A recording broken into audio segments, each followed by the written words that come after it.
What if the deepest wounds in your life weren't caused by strangers, but by the people who share your blood?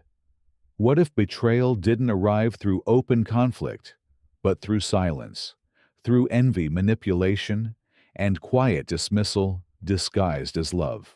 We grow up being told that family is sacred, that siblings are our first allies, our lifelong protectors. But Stoicism teaches us a painful truth.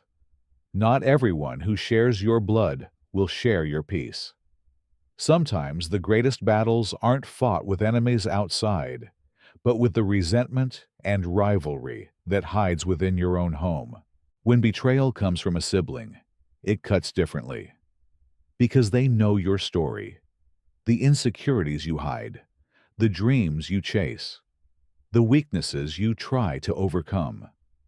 And when that knowledge is used against you, the damage isn't just emotional, it's existential. It shakes your sense of belonging, your ability to trust, and your faith in what love is supposed to mean. Marcus Aurelius once wrote, "When someone does wrong, it is because they do not know what is right." That's the Stoic lens to understand without hatred, to see betrayal as blindness rather than evil. But understanding doesn't mean tolerating. Forgiveness doesn't mean allowing someone to keep wounding you under the banner of family. Stoic philosophy reminds us that peace is a discipline, not a gift. And sometimes protecting your soul means creating distance even from those who share your name. Because love without respect is not love. And loyalty without honesty is not virtue. In this video, we'll explore 7 forms of sibling betrayal that should never be ignored. Not to create distance out of anger, but to help you protect the most sacred bond you'll ever have, the one between your peace and your self-respect. Let's begin. Betrayal. 1. Undermining you. Behind closed doors. Not every betrayal screams. Some whisper. Some smile in your face while quietly eroding your reputation when you're not there to defend it. This kind of betrayal doesn't need anger. It only needs access. And when it comes from a sibling, that access is total. They know your history. They've seen you at your best and your worst. They've heard your secrets, your fears, your doubts. And they use that familiarity, not to protect you, but to slowly, subtly reshape how others see you. At family gatherings, they nod in agreement as you speak. They appear supportive, kind even. But once you leave the room, the tone shifts. They start with "I love them," but, and every word after that begins to chip away at your character. They call it concern, but it's contamination, the slow poisoning of perception. Marcus Aurelius wrote, "The words of others cannot harm your soul unless you let them." Yet the Stoic also understood that clarity is protection. You can't control what others say, but you can see clearly who says it and choose your distance accordingly. This isn't about paranoia. It's about awareness. One of the hardest lessons in life is realizing that loyalty cannot be assumed even from family. A sibling who secretly undermines you isn't competing for truth. They're competing for control. They want to shape the narrative of who you are so they can stay comfortable in who they are not. And if you let that manipulation go unchecked, it spreads quietly but deeply until you find yourself explaining, defending, justifying, instead of living. Seneca once said, "He who seeks approval from others gives away his peace." When someone distorts your image to gain favor or sympathy, the Stoic response is not retaliation. It's withdrawal. You stop feeding the fire with reaction. You stop explaining yourself to people who were never interested in the truth. You step back, not in weakness, but in mastery. If you discover that a sibling speaks well in public but wounds you in private, remember silence in the face of betrayal is not forgiveness. It's erosion. You have every right to set boundaries to protect your peace from the poison of quiet deceit. Family should be a foundation, not a battlefield. And when someone in that circle chooses manipulation over honesty, they've already stepped outside the bond that once united you. You owe them understanding, not access. Betrayal. 2. Sabotaging your success. True love in family and friendship in any bond is not tested when you fail. It's tested when you succeed. Because success more than struggle reveals who genuinely celebrates you and who only pretends to. There's a kind of sibling betrayal that doesn't look like conflict. It looks like silence. You reach a milestone, a promotion, a new opportunity, a personal victory, and instead of joy, you're met with indifference or sarcasm disguised as humor. They say things like, "Don't let it go to your head," or "You just got lucky." They call it teasing, but beneath the laughter lies envy. Marcus Aurelius wrote, "Be content to see others act according to their nature, and continue to act according to yours." When others cannot rejoice in your success, it reveals more about their nature than yours. But it also reminds you to see clearly, to stop seeking warmth where there is only shadow. The Stoic understands that resentment is the refuge of the stagnant. When someone is unwilling to grow, your growth becomes a threat. Your achievements hold up a mirror to their own complacency, and rather than face that discomfort, they try to distort the reflection. They downplay what you've earned, criticize what they don't understand, and twist your ambition into arrogance. But their reaction is not your burden. Your peace cannot depend on their applause. Seneca said, "A gem cannot be polished without friction, nor a man perfected without trials." Sometimes those trials come disguised as family. When a sibling's insecurity turns your progress into their pain, the test is not to defend your worth. It's to remain steady in your purpose. Don't chase their validation. Don't explain your drive. You owe no apology for refusing to stay small. Because true humility isn't pretending to be less.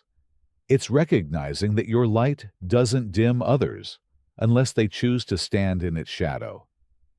If your success provokes bitterness instead of pride, understand this: you didn't change. They did. They just can't handle the version of you that reminds them of their own unrealized potential. The Stoic response is grace without proximity. You don't need revenge. You don't even need closure. You only need to keep walking with your head high, your work honest, and your peace intact. Because success shared with resentment becomes a burden, but success lived with self-respect becomes freedom. Betrayal. 3. Using shared history as leverage. One of the most painful betrayals doesn't come from lies. It comes from truths you once shared in confidence. Memories, mistakes, secrets, pieces of your past you revealed when you believed the bond was unbreakable. But time passes, hearts shift, and suddenly, that sacred trust becomes a weapon. The sibling who once laughed with you about your failures begins to repeat those stories, not to reminisce, but to reduce. They remind others of the moments you stumbled, the choices you regret, the weaknesses you've long overcome. They claim it's harmless, but the intent is clear: to keep you anchored to who you used to be, so you can't fully become who you are now. Marcus Aurelius wrote, "The best revenge is not to be like your enemy." And that applies even here, especially here. Because when someone uses your past against you, they're revealing that they have not grown. They're still stuck in the timeline where comparison made them feel safe, and your evolution made them insecure. The Stoic response is not to defend, but to detach. You don't have to prove that you've changed. Your life already does that for you. You simply refuse to let yesterday's version of you become today's prison. Seneca said, "A wise man is content with his lot, whatever it may be, without wishing for what he is not." But envy distorts that wisdom. Those who cannot find peace within themselves will dig into your past, not to understand you, but to comfort themselves. Your mistakes give them relief proof that even your strength had cracks. Because if they can reduce your growth to a flaw, they don't have to face their own lack of progress. The Stoic knows this. The past has no power except what you give it. If you no longer identify with the old self, no one can weaponize it against you. The scars that others use for gossip are the same ones that made you strong. So when a sibling drags your history into the present, stay silent, not from weakness, but from wisdom. Let your calm show that you're no longer living there. Forgive them, but don't trust them with new confessions. Peace does not mean naivety. It means discernment. And remember, your past is a chapter, not a cage. Those who keep reopening it only prove one thing: they haven't written their own. Betrayal. 4. Emotional manipulation disguised as care. Not all manipulation comes wrapped in anger. Some comes wrapped in concern. And when it comes from a sibling, it's harder to recognize, because it sounds like love looks like love, and yet quietly erodes your independence. You've heard phrases like, "I'm only saying this because I care," or "I just want what's best for you." But somehow, every conversation leaves you feeling smaller, doubtful of your own choices, guilty for wanting freedom, or indebted for their approval. That's not love.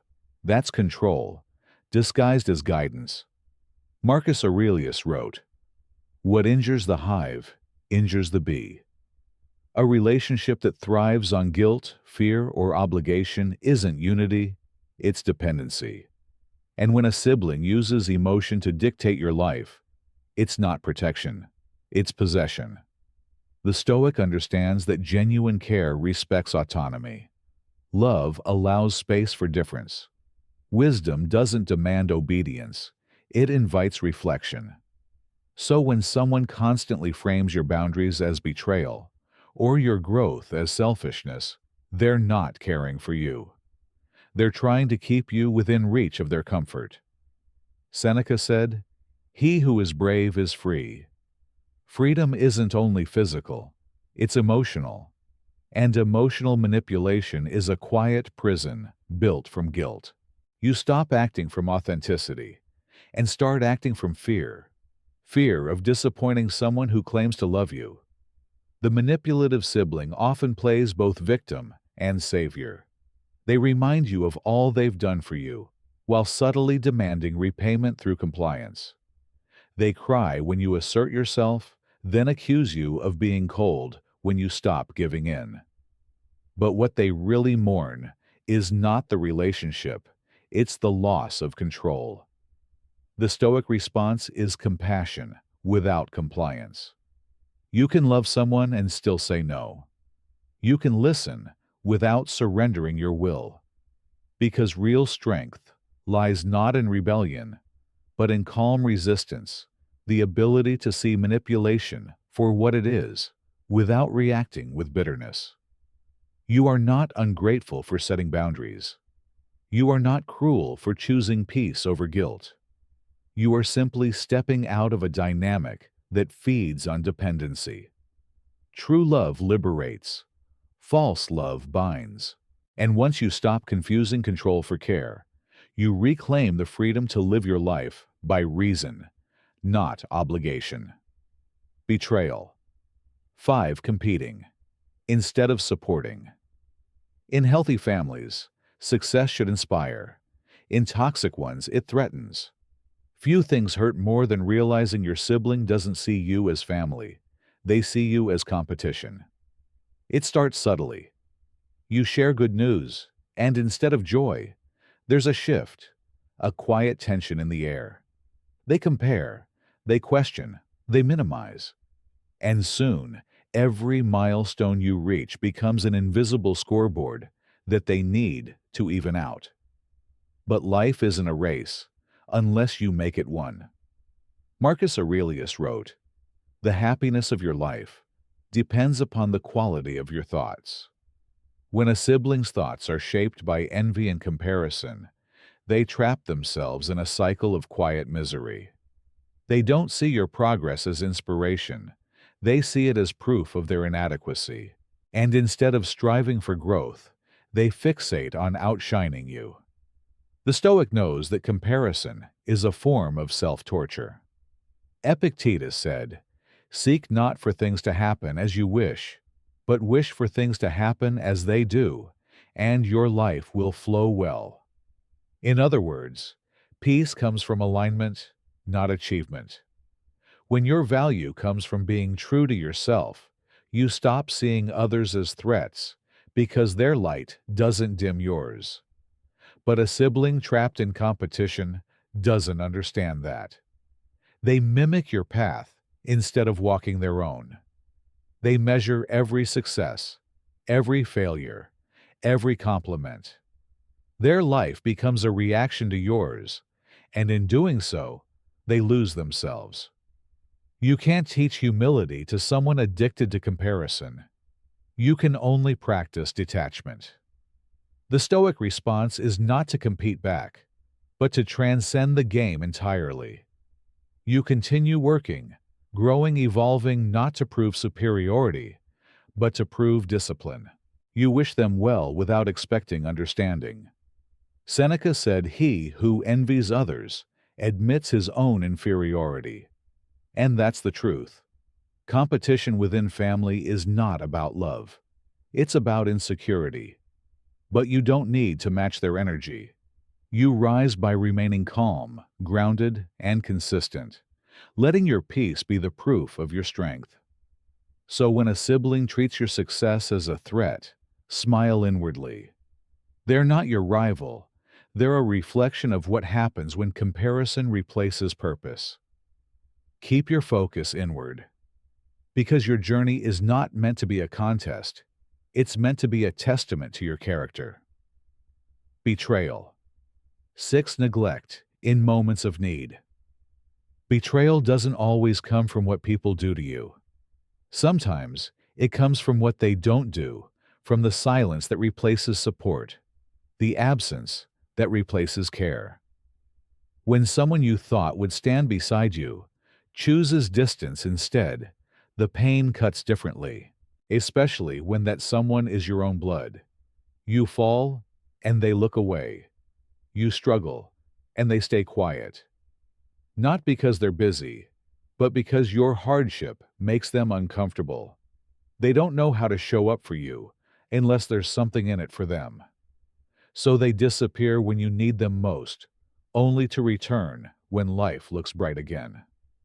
Marcus Aurelius wrote, "When you arise in the morning, think of what a privilege it is to be alive, to think, to love, to care." Caring to a Stoic is not a duty, it's an expression of virtue. To abandon someone in their time of need is not strength or independence, it's moral weakness. Because real loyalty doesn't require convenience, it requires courage. The Stoic understands that love without consistency is not love, it's performance. When a sibling helps only when it's easy, they're not supporting you. They're protecting their comfort.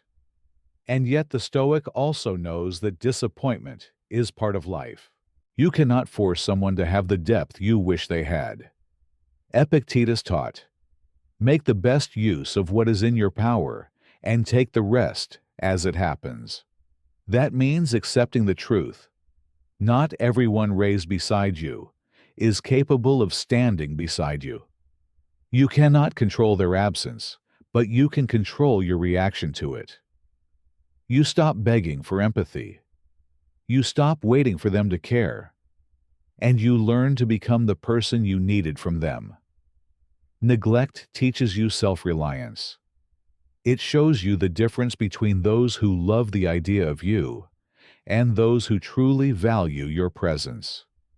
The pain of being ignored becomes the lesson that builds your independence. The Stoic response is grace without dependence. You forgive their absence without forgetting its lesson. You understand their weakness without excusing it. Because true maturity is realizing that some people simply cannot give what they never learned to feel. So when you find yourself standing alone in moments that test, you remember this. The absence of others is not proof of your unworthiness. It's proof of your strength. Because while they retreat, you remain. And from that stillness, you grow untouchable. Betrayal. 7. Betrayal.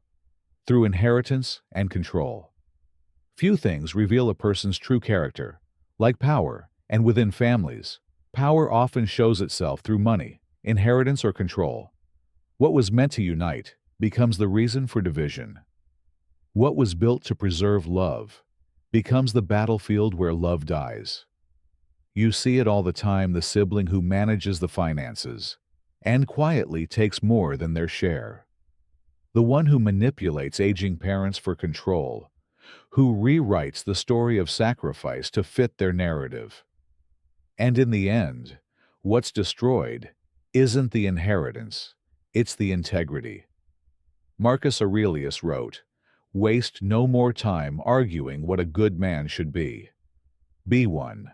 That's what Stoicism demands: to choose virtue over advantage, fairness over greed, peace over possession. But not everyone operates from virtue. Some measure worth not in honor, but in ownership. They don't want equality. They want leverage. And when that hunger for control enters a family, trust begins to decay quietly, like rot beneath polished wood. The Stoic knows that no amount of wealth can compensate for the poverty of character. Seneca said, "It is not the man who has too little, but the man who craves more that is poor." When a sibling betrays you over inheritance, they're not richer for it, they're exposed by it. They've traded peace of mind for temporary gain, and that's a debt they'll never stop paying. But for you, the test is different. It's not about reclaiming what was taken. It's about refusing to let bitterness take you. Because while they may inherit the money, you inherit the wisdom. And that's far more lasting. The Stoic response is not vengeance, it's detachment. You protect your integrity by walking away from the greed that poisoned theirs. You speak truth when needed, but you don't allow the pursuit of fairness to turn into the loss of inner balance. You let justice unfold in its time calmly, without desperation. Money fades, control shifts, but the way you carry yourself through betrayal, that's eternal. Let others fight for what's temporary. You stand for what's timeless. Because the true inheritance of a Stoic is not gold or land. It's peace, self-respect, and the freedom to walk away without hate. Family is supposed to be your first home. But sometimes it becomes the first battlefield. Not because of hatred, but because of ego insecurity and the silent hunger for control. And when betrayal comes from those who share your blood, it's not just a wound to the heart, it's a wound to your foundation. Marcus Aurelius wrote, "When another does wrong, the harm lies not in their action, but in your judgment of it." That doesn't mean you must excuse betrayal. It means you must rise above it. Because every time you allow bitterness to take root, you become what you despise. The Stoic path is not about pretending pain doesn't exist. It's about transforming that pain into perspective. The truth is, betrayal from family doesn't destroy you. It reveals you. It shows you what you value, what you'll tolerate, and what you'll protect. It teaches you that blood may connect you by birth, but integrity is what connects you by choice. Epictetus said, No man is free who is not master of himself. You cannot control whether your sibling envies, manipulates, or abandons you, but you can control whether you carry that resentment within. You protect your peace, not by fighting back, but by refusing to let their chaos define your character. Forgiveness in the Stoic sense isn't letting them off the hook. It's letting yourself off the chain. It's seeing the hurt for what it is, learning from it, and walking forward, lighter, wiser, untouchable. If a sibling betrayed you, understand this. You are not broken.